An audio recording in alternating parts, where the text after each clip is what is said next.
তিন আসমানি ধর্ম বা তিন আব্রাহামিক রিলিজিয়নের মধ্যে একটি কমন বিষয় আছে, সেটি যে কিয়ামতের পূর্ব মুহূর্তে মাসিহা আসবে এবং all are waiting for a মাসিহা। Christian are waiting, Jewish are waiting, Muslims are waiting, Shia Muslims also, they are also waiting.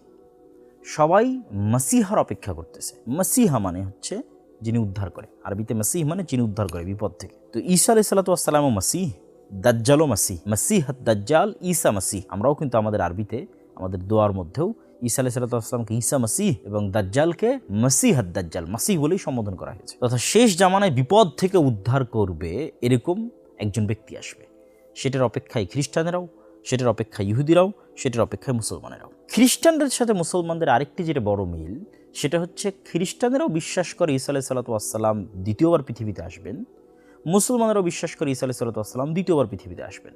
যদিও খ্রিস্টানেরা বিশ্বাস করে যে ঈসা আলাইহিস সালাতু ওয়াস সালাম মৃত্যুবরণ করেছেন, আর মুসলমানেরা বিশ্বাস করে ঈসা আলাইহিস সালাতু ওয়াস সালাম জীবিত অবস্থায় তাকে আকাশে উঠিয়ে নেওয়া হয়েছে।